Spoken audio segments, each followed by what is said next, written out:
Hello दोस्तों, question number 3 D block से है। तो क्वेश्चन नंबर 3 में क्या है देखते हैं। The magnetic moment associated with its spin angular momentum and orbital angular momentum, spin only magnetic momentum value of chromium 3+ ion is. तो हमें यहाँ पे मैग्नेटिक मोमेंट निकालना है क्रोमियम 3+ आयन का।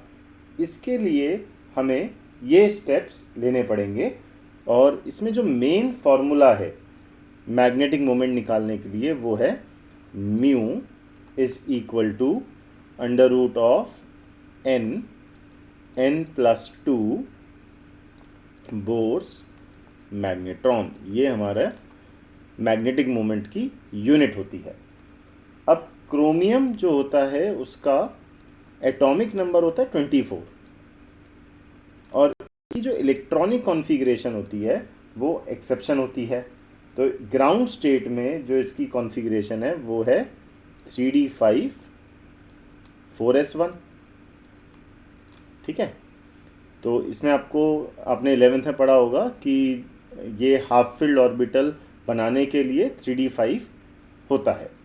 अब हमें क्रोमियम का स्पिन मैग्नेटिक मोमेंटम नहीं निकालना है, हमें क्रोमियम 3+ का निकालना है।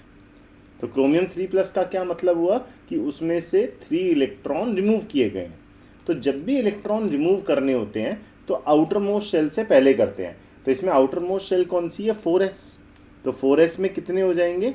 0। तो एक इलेक्ट्रॉन हमने रिमूव कर दिया, बट हमें तो 3 करने थे।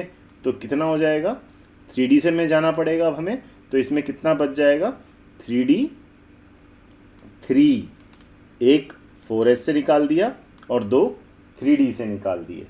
ठीक है, अब हमें 3d ऑर्बिटल बनाना है। 3d ऑर्बिटल में हमारे पास 5 ऑर्बिटल्स होती हैं और इन ऑर्बिटल्स में हमें कितने इलेक्ट्रॉन्स फिल करने होंगे?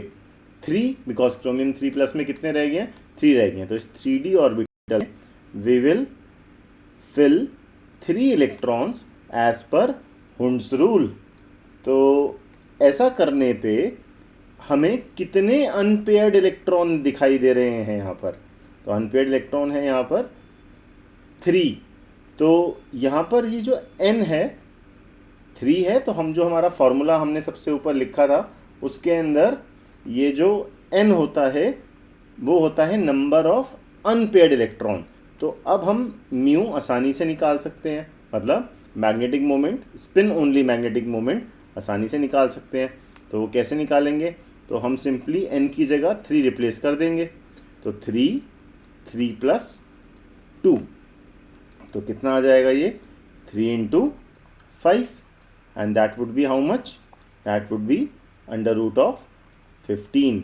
तो अगर आप अंडर रूट निकालते हो 15 का, that would be approximately equal to 3.87 Bohr's magneton. तो हमारा एक ऑप्शन है यहाँ पर, आप देख सकते हो हमारा यहाँ पे ऑप्शन है बी 3.87। तो सही ऑप्शन बी है।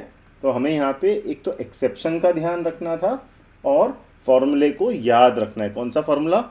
ये फॉर्मूला हमें याद रखना है। इसके काफ़ी क्वेश्चन हमारे एग्ज़ाम में आते हैं। होप आपको ये समझ में आया होगा। Thank you.